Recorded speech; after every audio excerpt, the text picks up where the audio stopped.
All right, let's do it. All right. It's been how long? 3 weeks? 2 weeks?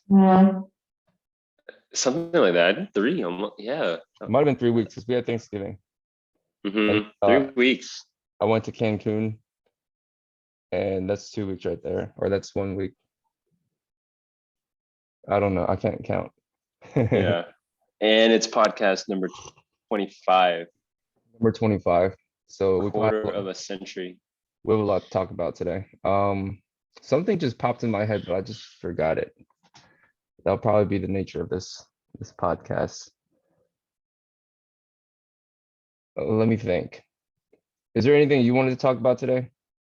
I'm sure once we start talking, there's gonna be a bunch of shit that I want to talk about. So Yeah. Yeah. I mean, I think these are as much like what we queue up and also kind of like check-ins with each other on what's going on in life. So I think that even just starting off with like what we've been doing and what we've encountered is always like a good jumping off point. Um, I will say that we have just recently passed the 1 month for our ayahuasca ceremony. ooh, Um, that's the thing we should talk about. yeah, so I've been heavily focused on integration. Um, and so integration is actually a term that is used a lot, when doing ceremonies or any type of like transcendental experience. You might integrate after doing like a meditation retreat, right? Or you might integrate after doing other medicines and what have you. But yeah, I've been completely focused on integration, and it's funny because this is a question that I think haunts anyone that goes through experiences like this and spirituality, which is, how do you know if you're making progress, right? Or are you just kind of like manufacturing your own progress, like patting yourself on your back, when there's none to be deserved, and let's not go into the whole deconstruction of who's patting who and all that kind of stuff, but like, yeah, it's been quite a journey, man. I will definitely say, like, I mean, I've been 100% focused on integration, like, you know I'm curious how you're tracking on that. Um, can't say I've been 100% focused on integration, but um, I'm back to a familiar place, which is not a bad thing. This is the third time I've come back from an Aya ceremony specifically, and I know it's not necessarily just Aya ceremonies, but it's also like anytime you go away for a long trip, anytime you go away to Burning Man and stuff like that. Um, and I have achieved some level of equilibrium back in my life, which is nice. That's not a bad thing because I do think at some point you do hit, like, you do end up as that little like piece that goes back into the system, and then all the other pieces around the system, you're like this very important like thing that makes the whole thing go. Um, and as we talked about before, anytime you leave a system to make changes, you go to an Aya retreat, you're like this like one piece. The Aya changes the one piece, like where you're like, oh wow, I can't believe I, know all this stuff now I have to do. But then you go back in the system and you plug yourself back in, and all those forces and factors and energies that are around you um, manipulate you back into the way that you were when you left. Um, you know what? I do feel like even though my focus hasn't fully been on integration as much as it sounds like yours has, I do feel like something's different in a lot of aspects of my life. Um, if we were to break it down on this podcast, I could probably list like one, two, or three things that I know are different, but I haven't I haven't been as intentional where I'm like, all right, this is a list of 5 things I'm changing today. One, two, three, four, five. That it hasn't been that way at all. But it's more like I've um I've trusted that the experience has changed me, and I've just kind of like allowed it, if you will. Um I don't know if that even makes any sense or if there's anything you can take from that. Does that resonate with you at all? Oh, that absolutely resonates, and I think it's great because it allows me to clarify even what I mean by integration. Um, I think that after we were done, there was no like shortage of things we wanted to make change in our life. But that's actually not what I've been focusing the month on. It actually is almost directly some of the things that you mentioned already, like equilibrium, right?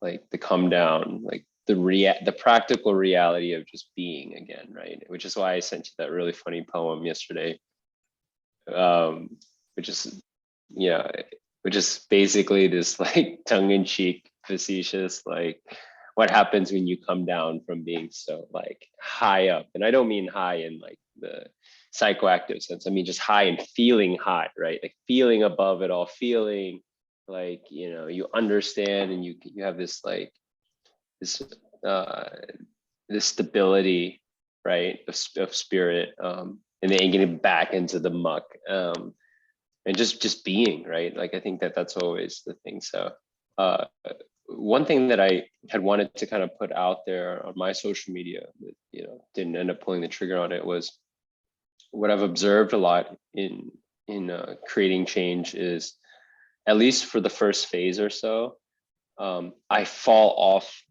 all the time. Like like the amount of times I like still lost my temper at my mom because she was being a Karen, you know, to some poor person. Like the amount of times I lost my cool in all these different situations, they still happen, but like the awareness was like so much higher. And what I started to want like observe or measure or try to dial back was the time it took for me to come back to center, right? And you know, I think that's just always I wish there was like a word for it, right? Because like that is also, that's probably the more important metric if you think about it. um like, okay, you lose your cool, you get off, whatever.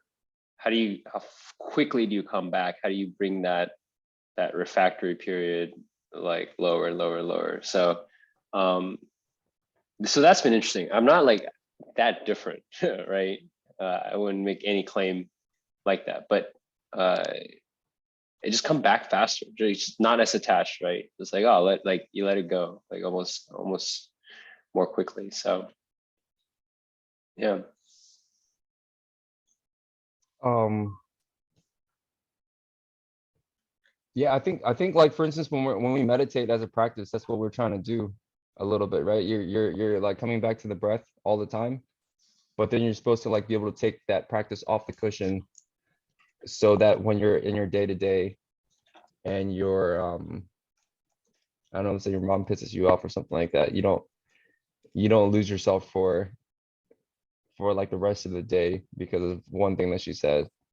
Maybe maybe she catches you off guard for like 30 seconds and if you're on your game, then you refocus back on your breath within 30 seconds, release all that energy or like, that ego or whatever you want to call it.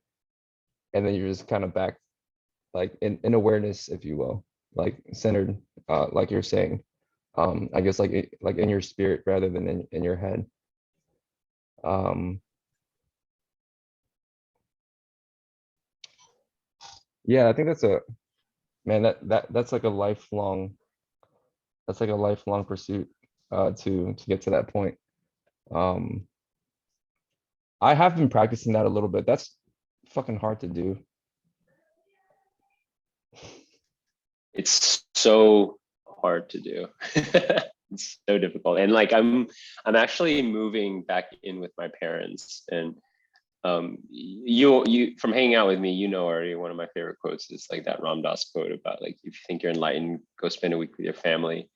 And he's probably most famous for coming with that idea of like treat everything as if it was yoga.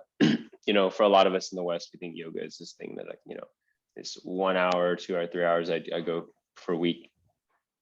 Um, you know, where I'm doing all of this like esoteric Eastern movement and breathing and Om and stuff. But I think yoga, I think it's really beautiful, this concept that yoga at its broadest form is just union, right? This concept of union, this idea that you use a vehicle to get closer to God.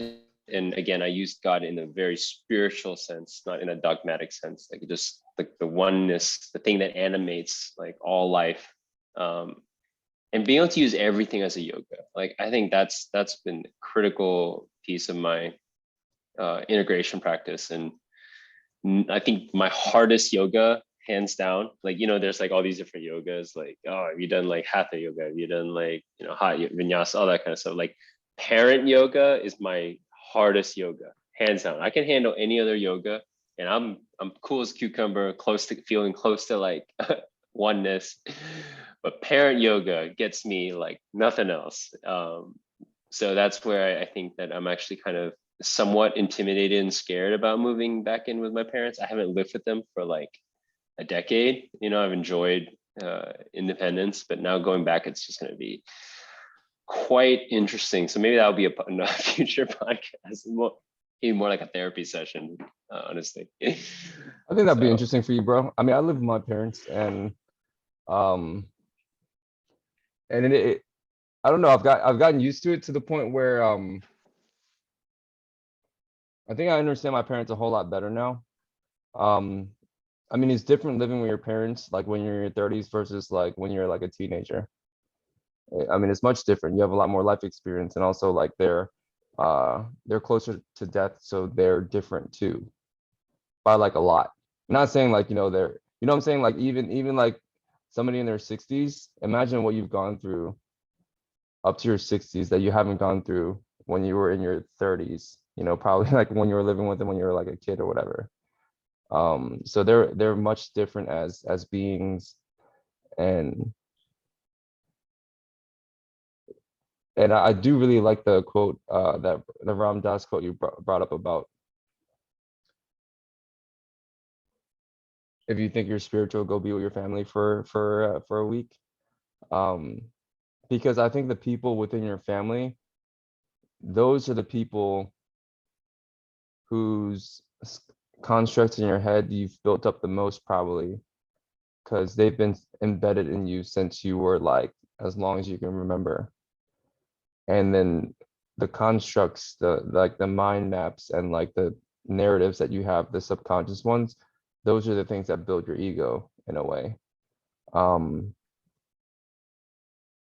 Yeah, so there's probably all these stories you have playing in your head about your mom, about your dad, about whoever, and not just you to them, but them to you.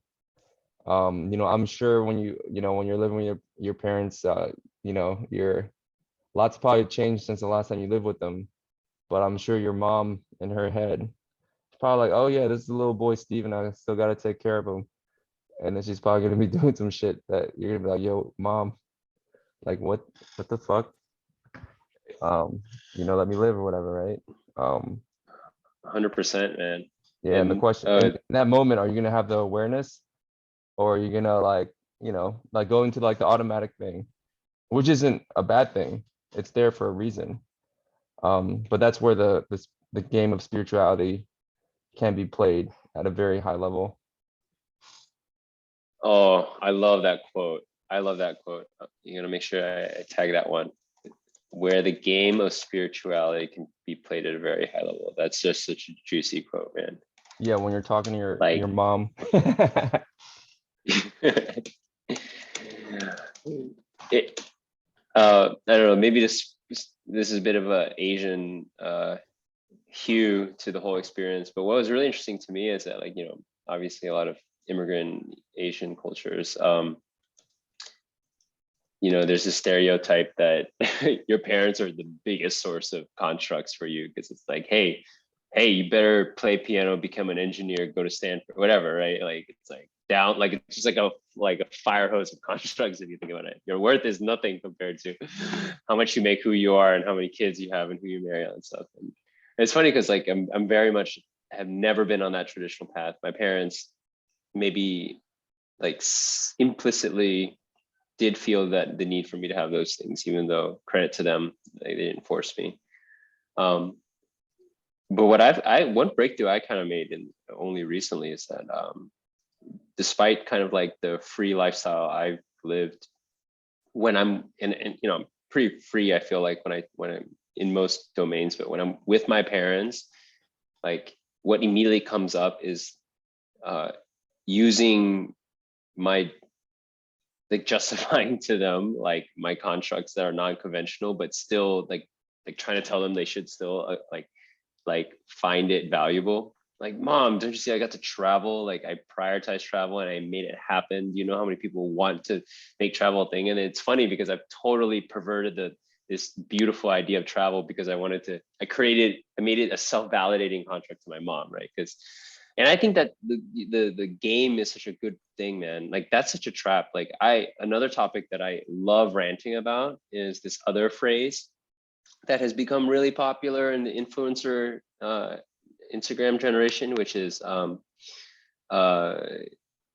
experiences over materials, right? Like experience overall, but that also got subverted because, man, what's the difference if you like pay money to have a ticket to some place? Like the experience can become as material as materials itself, right? And materials can also provide you great experiences. Like let's say that I dropped a ton of money on a sports car, right? An extremely material thing, but I really enjoy the experience of driving, right? I really enjoy the experience of having this like top piece of engineering that I can marvel at, that I can take care of, that I can get in and operate and pilot. And it's funny because someone looking outside, like they see the person who like went backpacking. It's like, oh man, that person's so much more woke. They're like tapped into experiences over materials. And then the person with the car is like, oh, that poor sucker. Like he's so trapped in his capitalist materialism. So anyway, it is all to say that it is exactly a game. There's levels to it.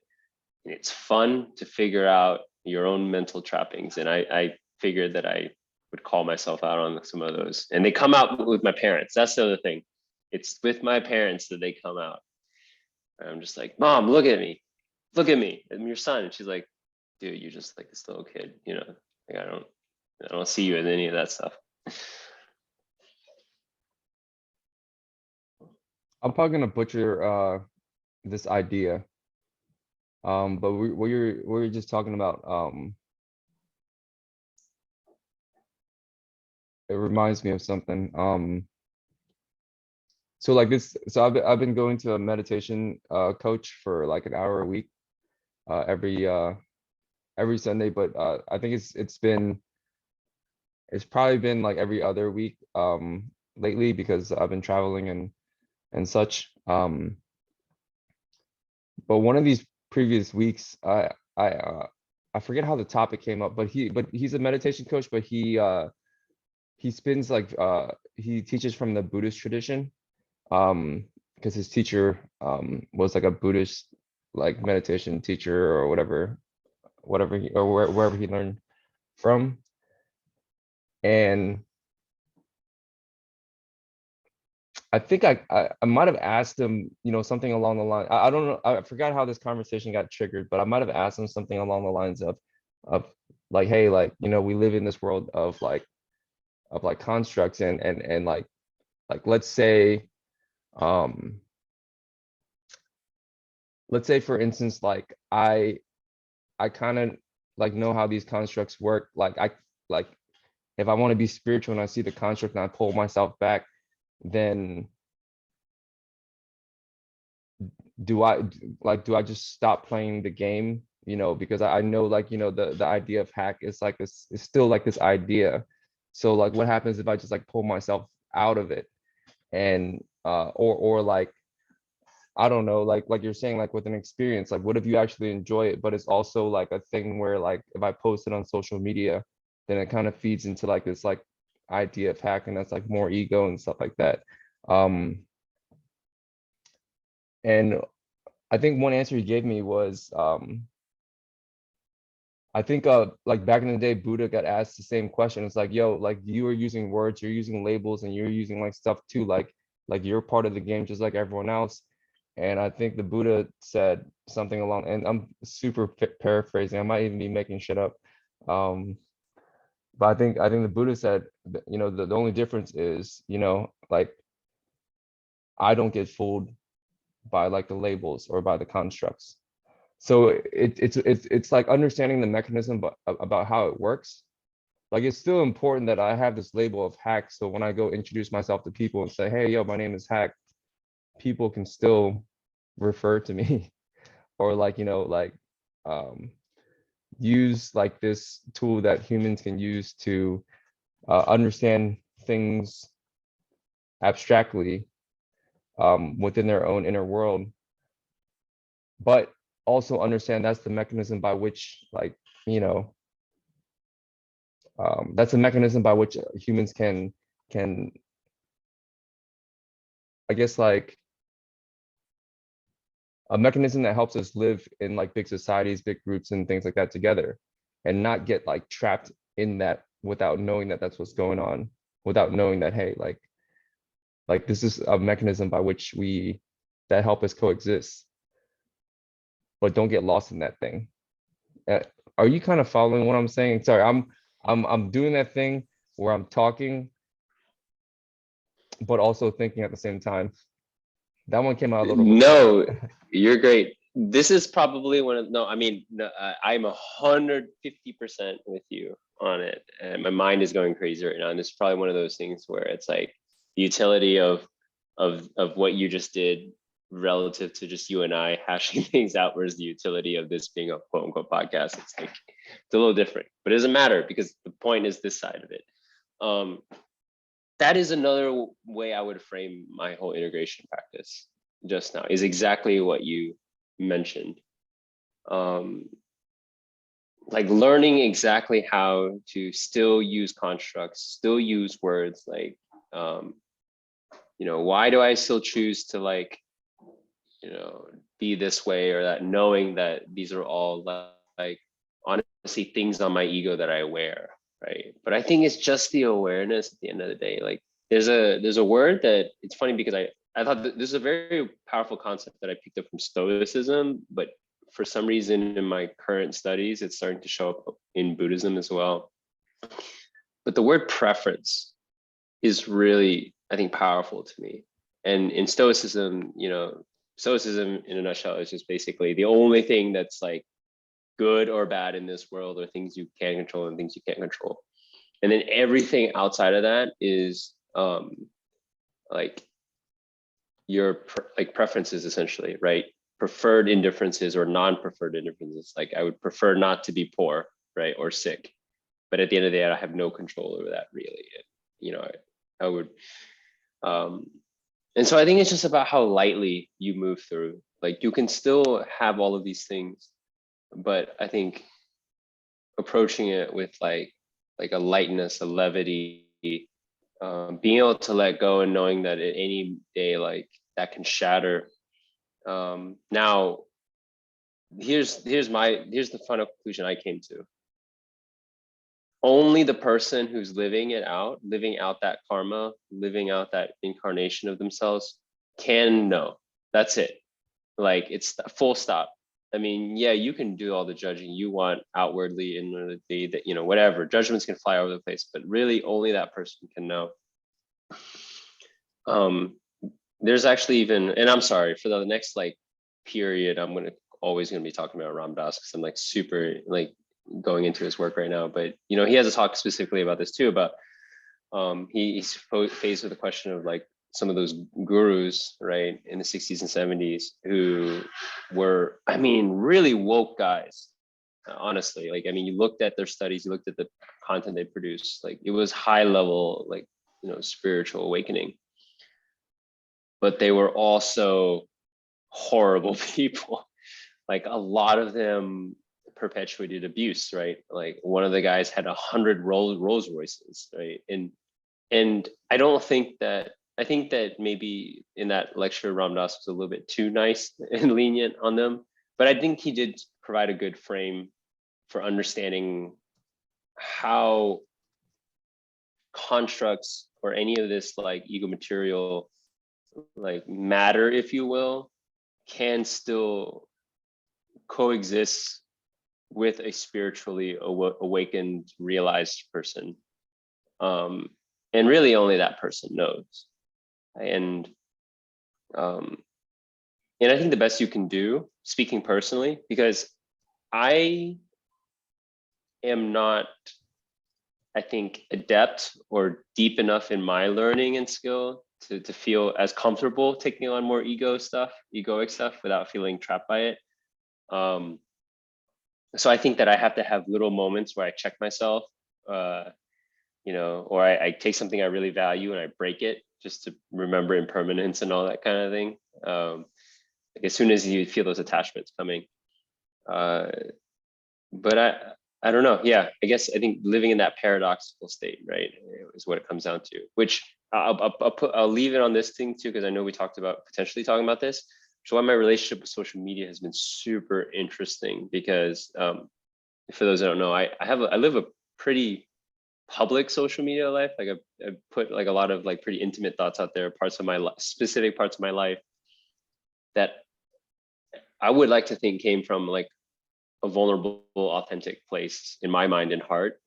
But you're always playing with something very dangerous there, right? Like, and it's been an interesting roller coaster, I would say, in terms of checking my own like egoic play when it comes to things like social media or even work, right? Like, titles and going around like talking to a bunch of people and stuff like that. So I will stop there. Thanks for listening to all of that. But I'll say one more thing. So Sure. what you said, 100%, I'm with it. With it. I do have a few jumping off points from that. I'm not sure which one I want to go into. Okay, I think I know. This ties a little bit back to my personal reintegration from Aya. One of my realizations, this is gonna sound kind of dumb, but whatever. So I've been playing around with the idea of visual constructs. I've always thought of constructs as a like a language thing almost. It's almost like I have words, so I can describe something and we can agree to those words, and that's the construct. Like if I make you a promise, hey Steven, I'll see you at 7 a.m. That's a construct that will affect my actions as this invisible like force that both of us agree to. Obviously, there's much deeper constructs like family, marriage, or like I don't know, like everything's a construct, but all of it is kind of like language, like religion. It's all like in texts and books and stuff like that. Government, nation, all that stuff. That it to me, like language is the thing that stores these constructs that you read books and then you like reprogram your mind and you can it affects like the lanes by which you live. I never thought about visual constructs because maybe I don't think in pictures as much, or I don't know. But then like when I came back from, I don't even know if this is from Aya, but something I've been doing since I came back from Aya was thinking about the visual constructs. So then I started going clothes shopping, like more than usual, because I was like, you know what? Like constructs aren't just language. It's just like it's also an image. Like if I walk into a room and I see a dude wearing a suit, like my idea of what a dude in a suit is going to affect how I treat that person and my entire experience with that person. And then so I'm going to reflect. So basically, the guy wearing a suit comes in the room wearing a suit. I'm going to treat him probably at least a little bit differently, and probably better than if he was just wearing like, I don't know, like sweats or whatever, or shit that I usually wear, like bum clothes or whatever. And then so basically he gets treated differently in the world because the visual construct that he presents is different, and then that in turn will cause his inner experience to be different. Then he'll act different, and then it just becomes like this this feedback loop that just like gets reinforced over time based on how intentional you were with how you present yourself in terms of how you look. You can probably kind of see how this can go down a very slippery, like egoic slope where you know, like the visual identity and the visual constructs does get tied to, I guess, like your ego without you knowing. But it's really interesting because I've never like really cared about the clothes that I wear like that much. I've always maximized for comfort and then just tried to hit some like baseline level of social acceptability for my clothes.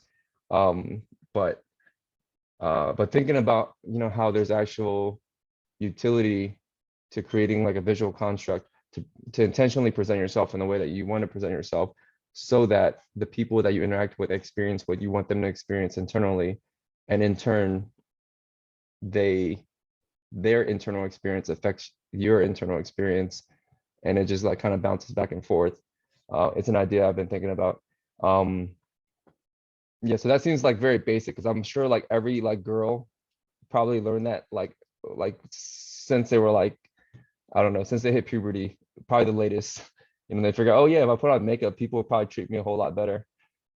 Which kind of sucks, obviously, as a you know, as a society, but it is what it is. And they probably learned that super early on. But as a dude, I never had to learn that. And then so here I am, you know, like um and that ties back to what you were talking about with social media, because social media is a whole nother way for you to present yourself. I know on social media, obviously there's words and stuff too, but it is also a very visual thing, like how your social media feed looks. You're purposely creating content and showing yourself the idea of Steven digitally. So like when I'm on my phone, you know, and I'm scrolling through, I'm like, oh look, Steven is, you know, and I see a bunch of pictures of what you've been up to, what you've been doing, you know, like probably like some Muay Thai shit, or you're probably like, I don't know, like climbing a fucking mountain or some shit. And I'm like, oh cool. And, you know, and that's like a construct, like a visual construct that you're building. But then it's a social media one and you can put some words in there too. Um, so yeah, I don't know if that hit anything that you were talking about. But yeah, social media is a construct. The clothes you wear is a construct. We can be more intentional about either or both. Um, but you're right, social media is a much more dangerous game because it's harder to, you know, to see who it like, who looks at it, what they think about it, whether they're just scrolling through or they go deep into it, and then the ideas that they build about you before they even meet you, or somebody that you haven't even seen for like years will be like, oh yeah, like they're updating they're updating their idea of Steven through like the thing that you've curated for them. And that's hopefully could be a positive, but doesn't always end up positive, you know? Yeah, man. I love that. I love that. My mind went to a lot of places, so maybe I try to work through it together. So my first thought that came up as you're talking was, I think a lot of where I'm at right now in my journey is in defense of constructs, right? It's just a matter of coming full circle on things. You know, nowadays I find myself in a lot more spiritual communities, of which the fight there is like, again, the materialism, excuse me, that can happen even there, like at another level. And so I found myself defending constructs a lot. And so as you're speaking, I found myself connecting this idea in defensive constructs that they're actually not even specifically human. If you watch any nature documentary, you'll see lots of animals put on visual constructs, right? Poisonous animals have bright colors, like a lot of the male species and animals like peacocks or fish or whatever, like they have all of these presentations, visual constructs that tell them certain things. I think it depends on how social that given species is, the more visual constructs they tend to have. Because vision is, I mean, you know, I've heard it cited that like the majority of the human brain is devoted to to optical processing, right? Like our vision is actually pretty intense, and that's mapped to language in theory, right? But Vision is just super economical. If you think about it, it's so fast. It's literally the speed of light, like literally, right? Um, and so, yeah, it exists in nature, right? It exists within our nature to have visual constructs. So in defense of that, obviously everything here is slippery slope, comes with balance. The second thing I was thinking about is I've also been coming, is an idea I've had before. And funny enough, it's also another construct. I don't know if it's a power visual construct per se, but constructs can contribute to it, which is this idea of like power and status, right? And I think that's probably the, if you had to say, it's like probably the most fundamental currency that exists for humans in our social dynamics, right? Power and status, like knowing where, like any given group, where this person ranks. Like, are they the boss? Are they the VP? Are they the cool, like the high school quarterback, right? Like, I mean, everyone knows, like ever since high school, you naturally rank people in that way, subtly. And for a while, I've always asked myself, like, does power, absolute power, corrupt absolutely, right? To go back to that phrase. Like, I look at all these high-powered people who are trying to do good and trying to do bad. Now, where am I placed in that scaffold, right? Like, what, I always use the Obama example. Like, Obama, by and large, has this brand of being a pretty all-around good guy, despite the amount of power he actually wielded and the journey he had to take, the amount of politicking he had to do.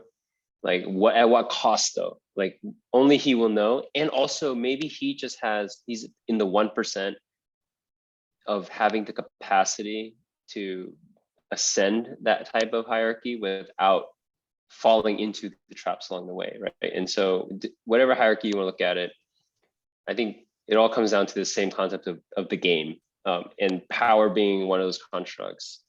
And I don't know, yeah, and going back to the visual stuff, like everything we do,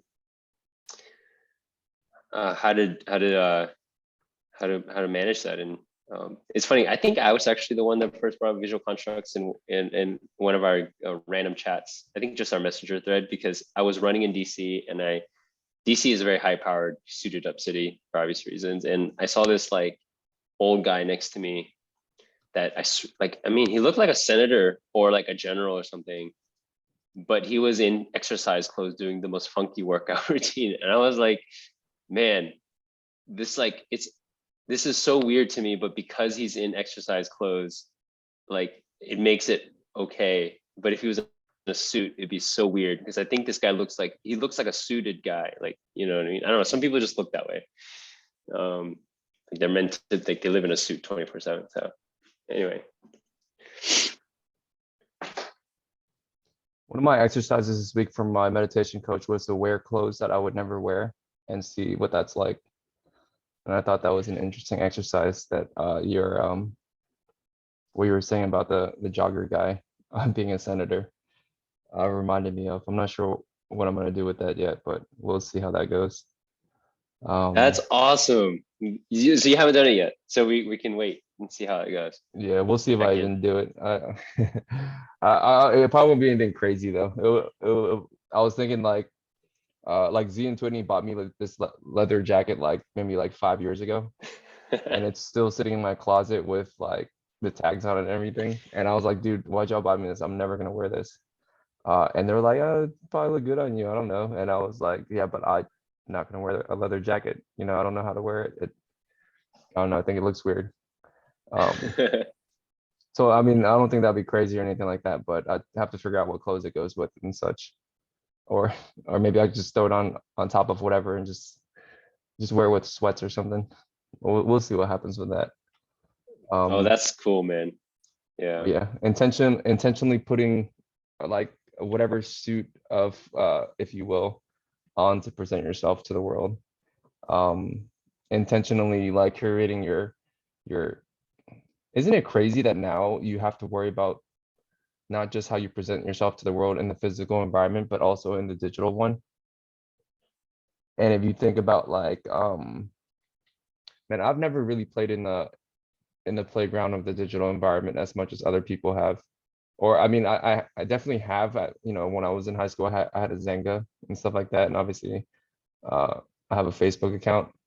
But I've never like the generation these days is much different than just kind of having the account just to have one. Um, like some people put a lot of work into that digital space, and then so a lot of times you're like clicking through people's feeds, and even if you haven't seen this person in years, you know what's going on. So when you see them, you already like your thing is updated, or whatever they put on their feed updates your brain, and that literally might not be what's going on with them at all. Um, yeah, how do you play that game? What's the or like it's and you don't have a lot of control over that, you know? Like at the very least, if you put on clothes, like let's say I put on a bunch of weird clothes, I dress up like a clown or something, you know, I go outside and people start treating me like weird and looking at me funny, I'd be like, oh, that's because I'm wearing this fucking clown suit. You know, you you get these you get like you get the feedback right away and you're there for it. So you can kind of like, I don't know, update yourself. But like the digital stuff, you just kind of put it out there. And then wherever it lands, it lands. And I don't know, man. Like, sorry, I'm very interested in that digital, like, you know, when you start talking about the digital space, and then now everything's going digital with like NFTs and all that shit too. It's just Hmm. like the world's getting pushed more in that direction. So what does that mean for Yeah. someone growing up in this time? What does that mean for like a 5-year-old kid now? Like how early does someone start developing the digital construct, and what are the guardrails that we have in place for making sure that doesn't, I guess, go off the rails? Hmm. Hmm. I think at a macro level, there is no answer really. You just let it continue to play out. At a micro level, you try to play the game, right? And try to maybe move that needle back to center. Uh, I would like to think that that's what I'm doing, right? And that's what I've been trying to grapple with so much with this, trying to make sure I don't get trapped, because I've definitely fallen into traps and gotten to dead ends and stuff like that in my own personal journey. But I mean, I think it's about your intention, right? Like your intention has to be clear and you have to keep revisiting it. Because I will say point blank right now, the reason why I started my Instagram, and I've ranted about this to you and other people at parties and all that kind of stuff all the time, was because I wanted to trick people into reading paragraphs. Like now I know that a lot of people write paragraphs and like, you know, like that kind of stuff. But at least when I started Instagram, I wanted to see if I could trick people into writing paragraphs. And at the time I also starting this Muay Thai journey. So I was like, oh, that's compelling content. People are gonna want to tune into that because I already given them, I've already hooked them in. And now can I like, because I've always wanted to be a writer, right? And I've always like kind of beat myself up and like, dude, why haven't you ever like done anything on this? And I watched a lot of my friends try to do the same thing. They would make all these blogs, do all this nice work, and then they would go to and then their Facebook would be a link to their blog, right? And people wouldn't click that link because it's too many steps. Like, and so then it's like, man, like that's too many steps. What if I just made the Facebook status or the Instagram status the blog itself?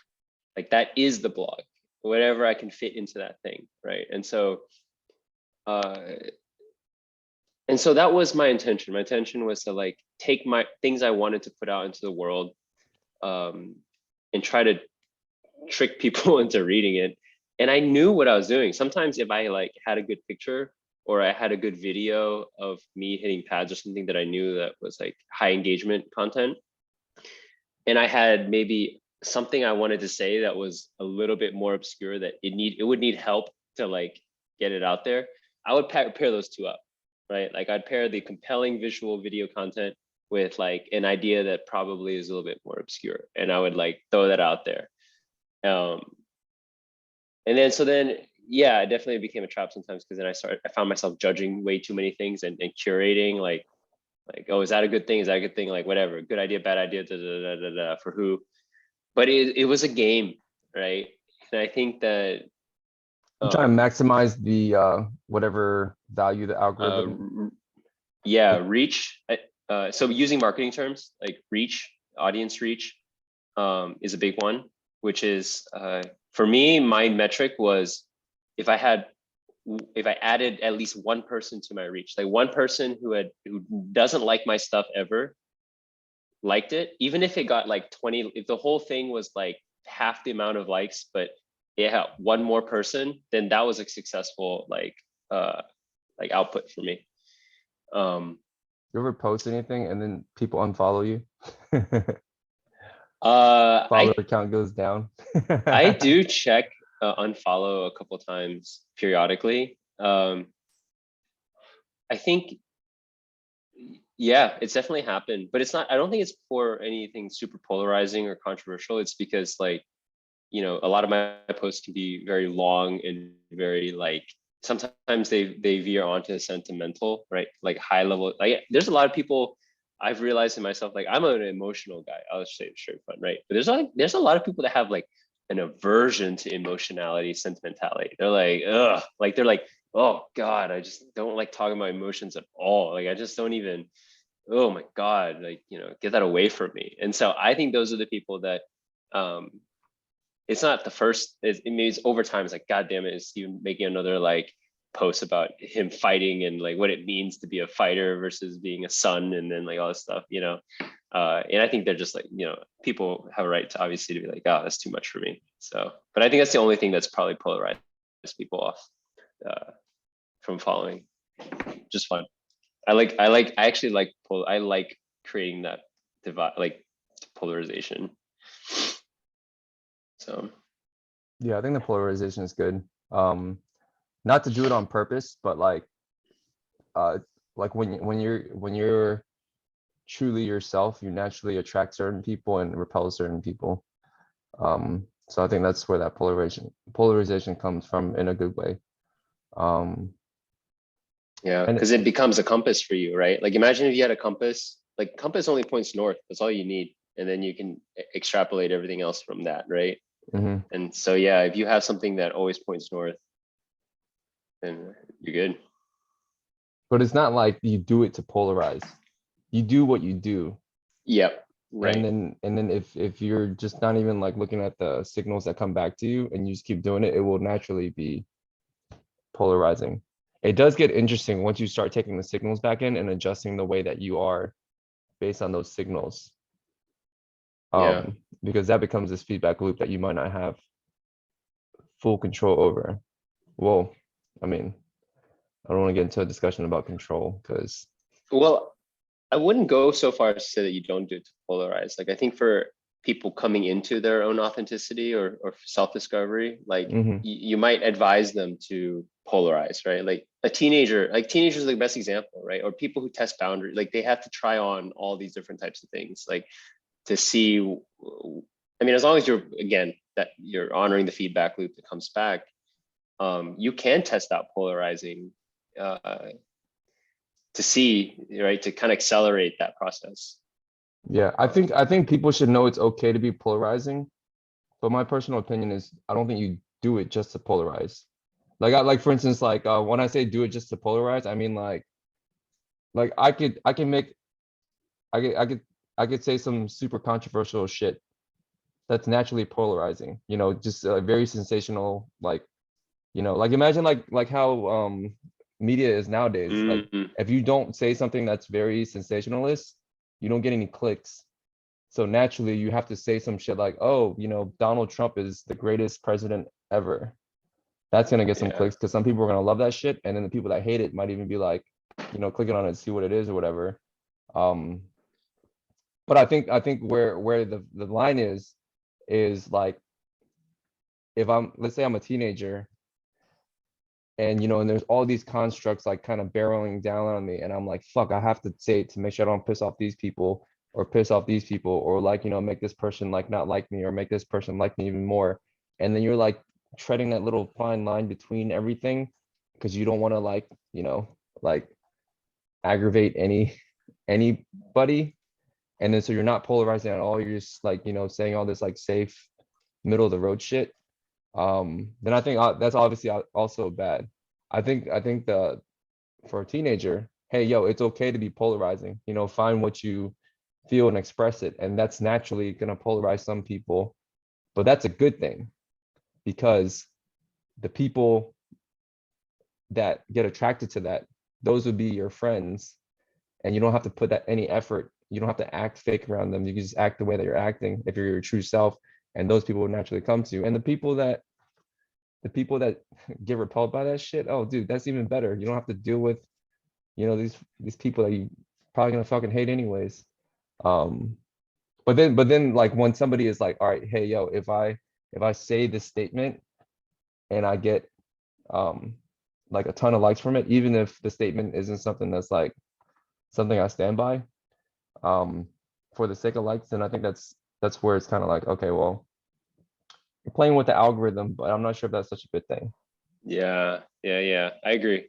Well said, well said. Um, Another phrase that I love that came to mind when you're talking was learn the rules so that you can break them, right? I think it's actually a tribute to Picasso, like learn the rules so you can break them like a professional. And so thinking about teenagers, like I think we kind of like sometimes are a little bit hard on what teenagers put themselves through. One, because we went through ourselves, it was terrible. Like I think most people like look back at their teenage years and it's like, damn, never want to do that again.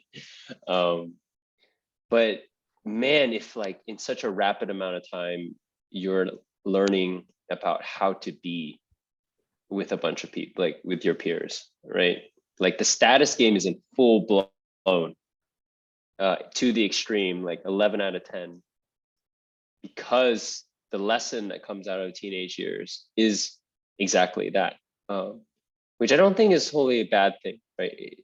It has to be, we have to be very careful, right, as adults and teachers and whatever, and elders. But I think back to, like, for example, as a kid, one of the things you learn is like, and I think this is a topic that I love hearing you talk about this, like humor, right? Like you learn why, like what timing and why that's funny and how like that kid can just crack a joke and like get the whole class laughing or whatever. And like you learn how to be cool, right? And and that's not always a bad thing. Like, and if you think about the cool, like the actual cool people, the cool people weren't only the people that were like good looking, had status, like played football, cheerleader, whatever, right? The hyper cool people were actually also nice on top of that and funny, right? Like they're just like all of these things. Anyway, all to say that I think the socialization constructs, all this stuff that like, maybe we've kind of gone the deep end off of and it's manifested in like some mental health stuff. It's almost like in terms of like coming to peace and healing ourselves from those symptoms, for me, happens by understanding why they were there in the first place and the utility and value of them to begin with. Like, why did we even like start doing this stuff, right? Like, yeah, clothes and visual constructs, like, yeah, that person's paying way too much for a thing that just says like Gucci on it. But at the start, it was cool to like wear something that you liked. Like, I like that t-shirt, and I like how people see me when I have that t-shirt on. And it's okay to kind of like be a curator of other people's visual experience and myself and invite an energy inward, right? To invite what I want to come at me instead of leaving it up to chance, perhaps. So, I mean, I don't want to maybe get into this too much, but like how far do you go in the visual contracts? Because I know like hygiene is like a line too, like a threshold, right? There's a point where it's like, yeah, I don't really care, and then it crosses into hygiene. It's like, bro, like, dude, go brush your teeth, like comb your I hair or don't, I, something. I don't, I don't count hygiene as a visual construct. I mean, I feel like I feel like hygiene at a minimum, you know, shower once a day and all that stuff. Like, I don't consider that like visual constructs. I do consider like, for instance, like obviously, like let's say I went and bought a, I don't know, like a $300 Gucci t-shirt or some shit, you know, like, and, Yeah, yeah. and like the brand logo or whatever is like placed somewhere that only people that know about this shirt like know about it. I think that would be a very intentional construct. That would be like, hey, yo, check out the shirt I have. Like, you know, check out this brand that I'm repping. This is what it means Yeah. to me to like own this material, to have this thing.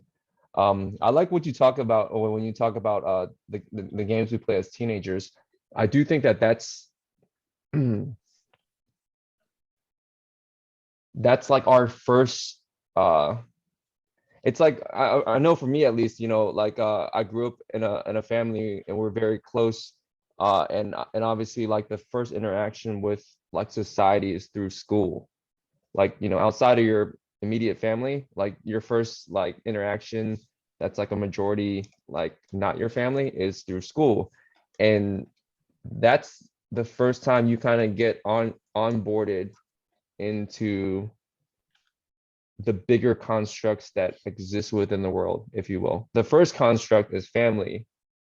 I think for most people, you know, growing up, there's, you know, you start with mom and dad, you know, hopefully, and you learn those constructs. You learn the constructs of your siblings and your uncles and all that stuff first.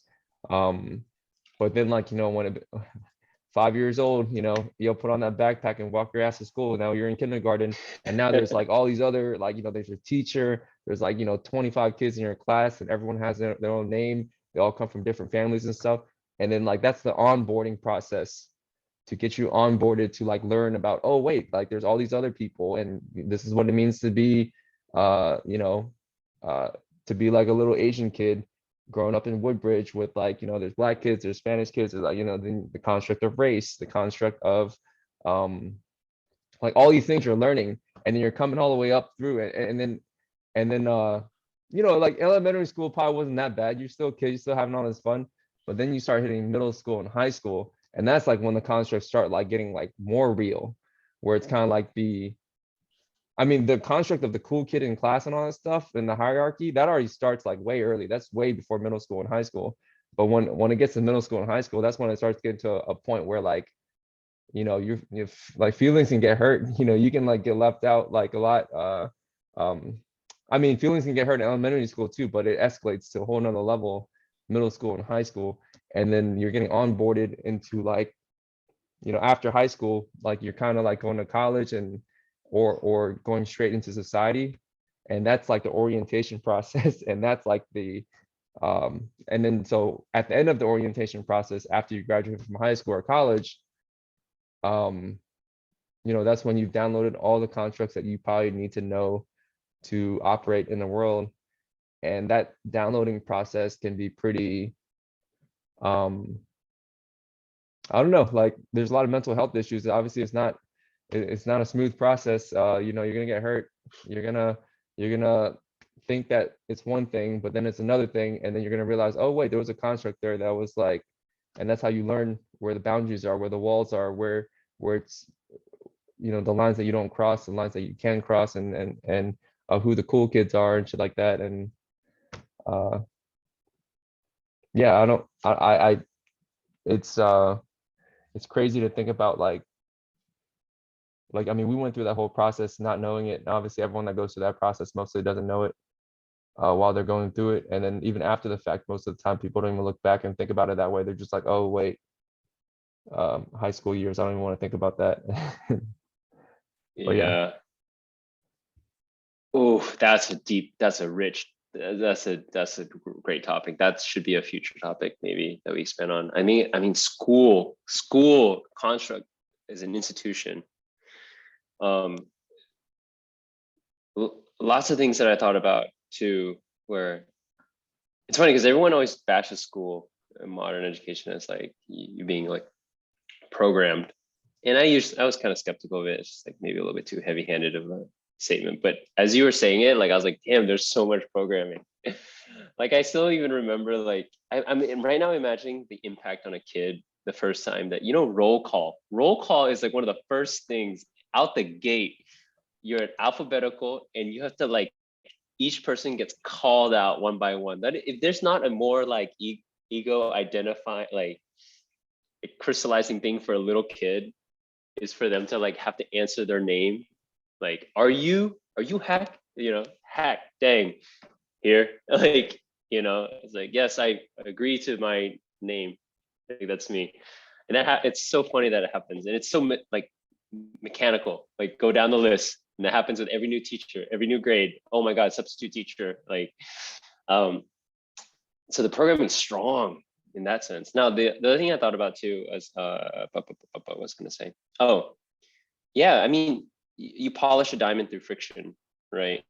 And maybe this is where it gets a little controversial for us. Like, I do think that the pendulum has probably swung a little too far the other way in terms of making safe spaces for people and kids. And I speak this as someone that's very passionate about mental health, and I think by and large tries to exercise a lot of empathy and compassion. But I do think that there's so much to be said about going through that fire as it is. And there's also another Jordan Peterson quote where he says, like, we get it wrong, right? Like, if someone's going through a hard time in their life,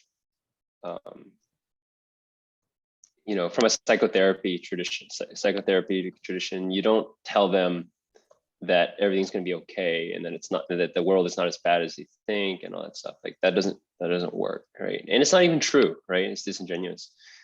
What you do is you incrementally expose them to more and more challenges to show them that they're stronger than they think they are. And that is true, right? All of us are stronger than we think we are. And there's something in us that if you can get a handle on it, you can hold it tight, and that becomes something that can get you through a lot of things. It can be the foundation for you to start parsing through other things and experiences, right? And extracting lessons, right? Not everyone who goes through something difficult comes out of it with the same lesson or the same amount of lessons. Sometimes you have to learn to get it multiple times, right? Make the same mistake or get the same catastrophe happen to you multiple times until you actually get the lesson. And so, you know, which is where I do think the most critical piece that we're missing anytime we talk about like how to be better, show up better for our children, like the next generation for kids, is actually like parents and role models, right? That can help instill that, like who can slowly, like, not the parent that like pushes their kid into the deep end and says sink or swim, right? That's trauma, that's terrible. Like, that's not what it should be. But it's like, hey, let's go in the 4-foot section, you know, let's float on your back. Like, hey, look, you can do it. Look, oh my God, you can swim like so much. Look, now let's go in the ocean. There's waves here and stuff. Like, let me teach you how to do that. And all of a sudden, this person, you've like built up their inner strength, right? And I think that's like that's the biggest fortitude, I guess, that we can have. It feels like. So, school is interesting, man. Let's park that one. School's a fun one. I feel like that one is just so fun to talk about,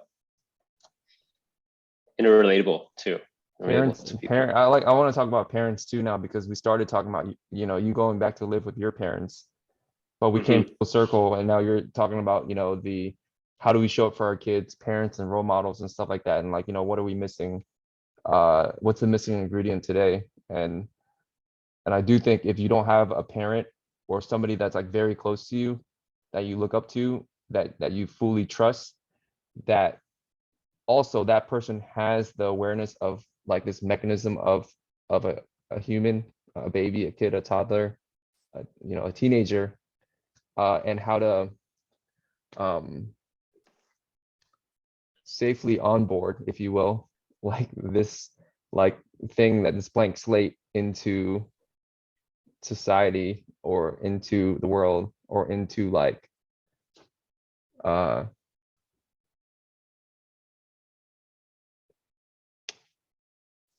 going from just baby to 5-year-old in school to 15-year-old to like, I mean, like literally a blank slate.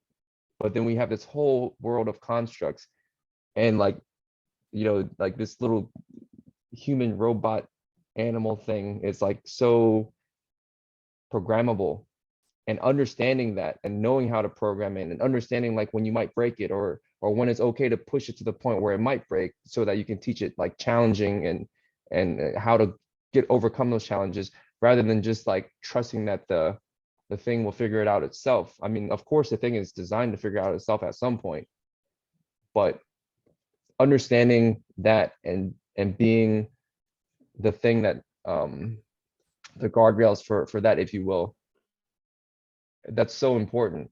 That's uh and it's not easy to do too, because obviously as a parent, I mean, I don't have kids, so easy for me to sit here and talk.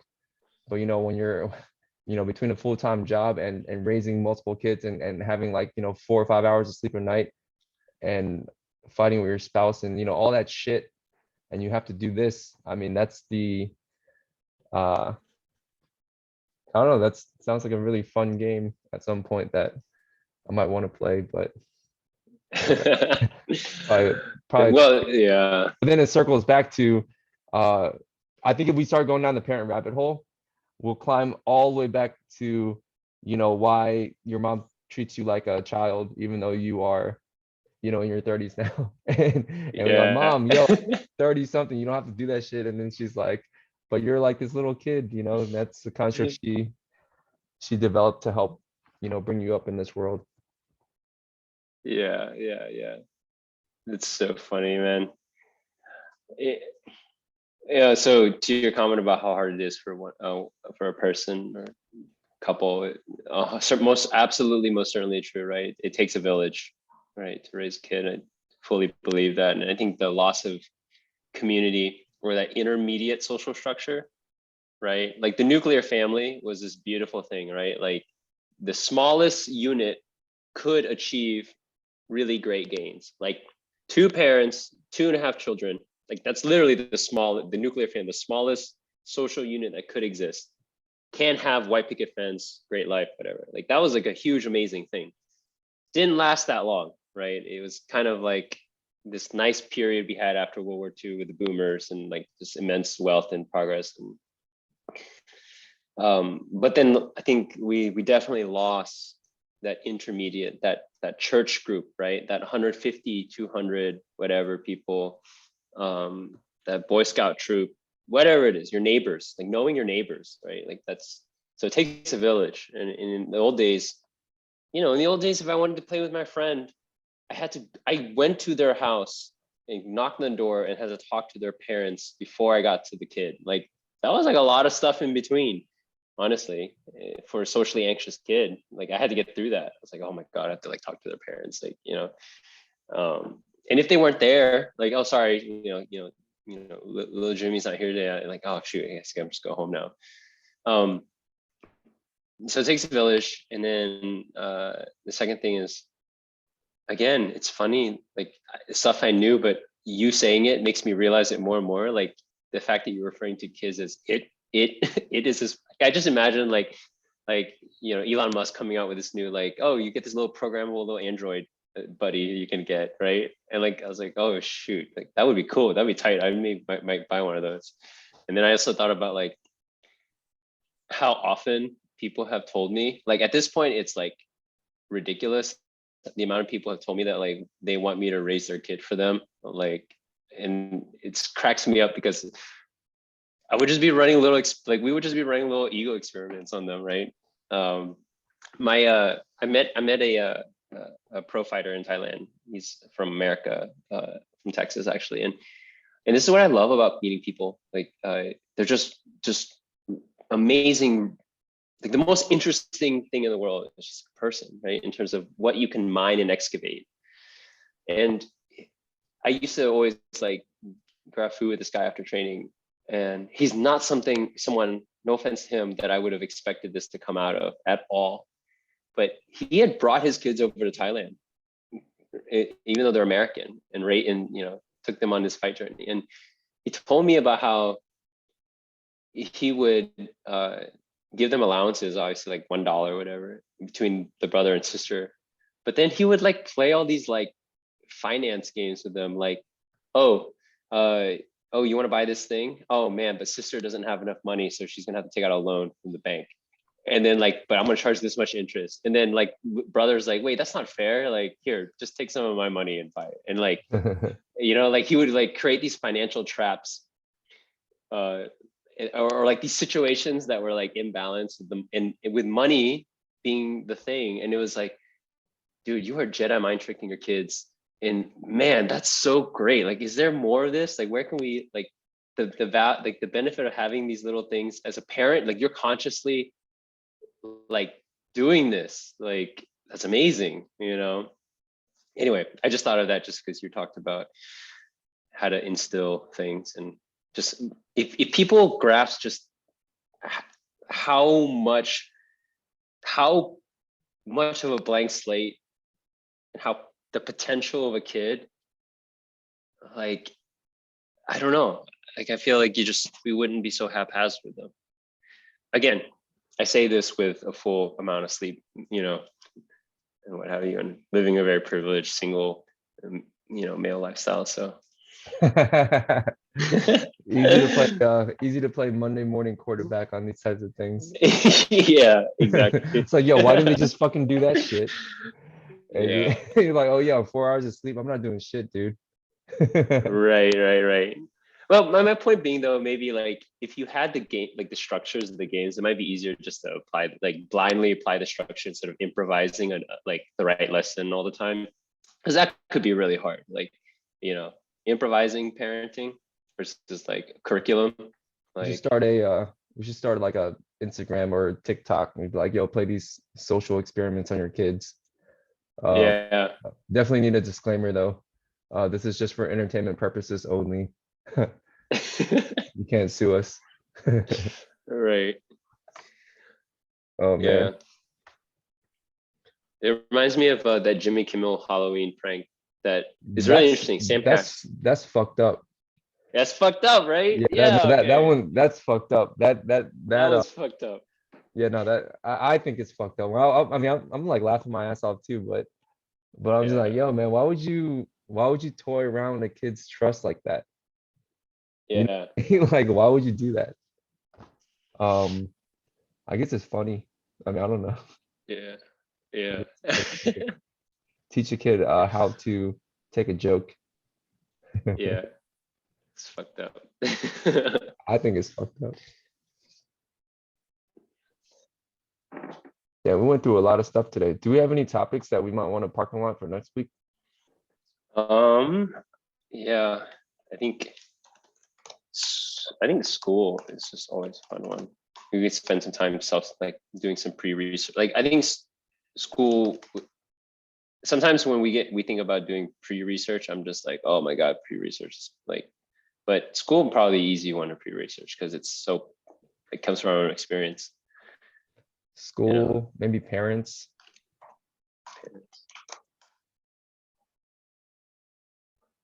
It's interesting thinking about being a parent, but also thinking about your own parents. Those are like, they're correlated. There's like a Venn diagram and it definitely touches, but then it's kind of like completely different angles. And then it inverts at a certain age. My dad is 74 and ill, and I honestly sometimes I just feel like I'm taking my kids out to eat or to the park or whatever, Yeah. And I'm just wondering, like, I'm not trying to do it with any objective in mind other than to take them out and just give them my time and whatever. Because I used to come at it with like a ton of objectives, but yeah, You man, just have to know enough about programming a human being to be able to program your human beings to take care of you when you get older. That's definitely one thing you want to program into that little robot, Leo and Liana, whatever. Like, yo, man, you see how cool it is that I'm taking care of grandpa and grandmother, as they get older. Yeah, that's dope, isn't it? And then that's why they say, like, with Asian kids, it's like if you ever put your parents in a nursing home, it's like a thing. Yeah. That's how I got programmed like super early, man. Asians are so fucking practical. Yeah. Oh my God. Like it's funny because like all this stuff that we're talking, like we're making all these like realizations from a Western youthful perspective, but our like Eastern minded parents are probably like, yeah, duh, like you gotta teach your kids that you gotta like program that into your kids. Like, yeah, Yeah. that's how Like I was you, programmed. like Like, you yeah, have of course it's you programming. haven't taught your kids that yet. Yeah. You know when you see like kids like acting up, and then like Mm. and in the back of someone's head they're like, yo, that's bad parenting. Like it's bad parenting. Just hey, that person doesn't know how to program a human robot clearly, because they would have programmed that robot to not do that. Yeah. There's so many things involved though, because obviously you don't know the capacity of their work. Imagine trying to figure out how to program a robot while working 2 jobs. It's like, Dude, told you computer not. science is pretty hard for me, I'm gonna It's like, say. yo, I Like, told you not to do that. And you're like, okay, that's probably not gonna work in terms of programming. You can't just yell at it. So yo, let's try hitting it every time it does something bad. It's like Asian people. Dude, that is would be such a good Rick and Morty episode, by the way. It's like, oh wait, hitting that shit is bad It's too. it's That such doesn't a work. yeah. Oh Let's my God, that let's is try such good. let's try giving it treats every time it does something good. And then this like little Yeah. fucking thing starts expecting treats and shit. And you don't give them treats one time. They just start flipping the fuck out. It's like, yo, how do you program this thing? I've tried everything. Like, why would you expect that to work? Yeah. I don't Oh know. my gosh, dude. Oh my God. Why That would so the way that I'm laughing at your statements right now, that is my vision for this podcast. Like that's where I want to be always. what turn this into a parenting podcast? Because I don't think that'll fly. No, no, no, no, no. We're just laughing at the absurdity of things. And it's slightly uncomfortable, but this one is not that uncomfortable. This one's pretty easy. And I'm Yeah, about to go man. to, I'm probably gonna go like after we get off this pod, I'm probably gonna go on Instagram and subscribe to a bunch of like there has to be like a TikTok or an Instagram where it's just like a bunch of like bad parenting stuff where like kids are just like trashing grocery stores and shit. Yeah. Dude, program your kid better. Like like if you see it in person, it's like, yo, program your kid better. Have you tried hitting it? Like That's probably what an Asian person thinks, dude. They're probably like, yo, this kid probably doesn't get hit enough. yeah. Yeah. Gosh, it's funny. Oh yeah, so maybe we could talk about school or parenting our kids or hitting your kids and shit. Yeah. That Are might be we might be a good next hit week. hitting your kids is another good one.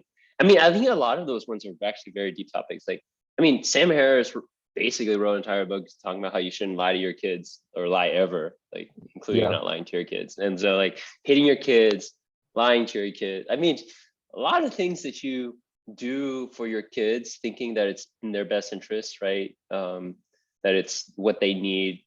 It would be fun to question or challenge, right? You know what's interesting, dude?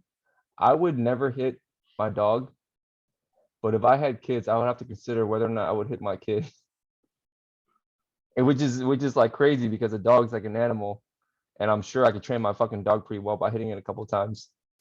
But I would never hit my Yeah. dog, you know? Like in my head, I'm like, yo, I'm not gonna fucking hit my dog. But with my kid, I'm like, man, fuck, like if I want to teach him this lesson, I feel bad, but I might have to whoop his ass for that one. You know what I mean? Like, Dude, 100%, 100%. Yeah. so So two things for me was I was never hit as a kid. And then two, I told myself I would never hit my kid. And then three, I got really into dog training and I also told myself I would never hit my dog. But then four, where I am today is I think that there are certain instances you can hit your yeah, that's what I'm saying. Like, kid. The difference, I think that for me, my personal conclusion, the difference being that like you can only hit another thing, anything. You can only hit any other thing as long as they understand why they're being hit. And if they don't understand why they're being hit, then you can't hit them. And so the reason why you can't hit dogs is because a lot of behavioral research shows that they never understand, they don't understand why they get hit at all, right? And it just develops a fear and a mistrust and apprehension. Like even if you think like And dogs will trick you because they're so emotive. Like I swear to God, like there's a one point where, one of my dog, like one of the dogs, like, like honestly, one of the dogs that we had pissed in a bed, and everyone was like, oh, she did it because she wanted to get back at us. Like she was angry and pouty. And it's like, it was a very compelling argument. I swear I was like, yeah, you know what? It really does seem like it. Or people who like rub their dog's noses in their pee and say, like, yeah, did you know that you peed? They don't get it. Now, kids, this is where it gets interesting with kids. They can get it. They can understand why they're being hit, but you had to have like done the pre-work. Like you had to explain upfront, like you do this, you're gonna get hit. It's not gonna be hit out of randomness. Do we both agree that this rule is fair? Right? Like that's another part that people mess up on with parenting. Like the kid also has to agree that the rule is fair. Otherwise, even if you say a rule, like if you do this, you'll get hit, and they understand why they got hit, but they don't agree with it, they don't understand the deeper why, then you're gonna manifest some crazy like bad shit. But and then vice versa with like some punk at the bar, if he knows why he's getting hit, then I'll hit him. But if he doesn't know why, it's not worth it. Yeah. This is funny. Oh man. Yeah, we need to talk about hitting things in general. Hitting kids. Hitting Yeah, kids. right. When is that okay? When is it okay to hit your kids? Or Yeah, just hitting another human, hitting the dude at the when is bar. it? Yeah, when it is okay to hit somebody. It's just like a big ass kid, so you have to use a lot more force. Yeah. It's a big ass kid. All right, we should probably wrap this. Yeah, let's wrap. I feel like That's a good wrap. we got some pretty funny shit at the end, or at least I thought it was funny. Yeah, I thought Let it me. was funny too. I'm gonna end it and I'm gonna come back in. All right. All right, it's cool. With my mouse.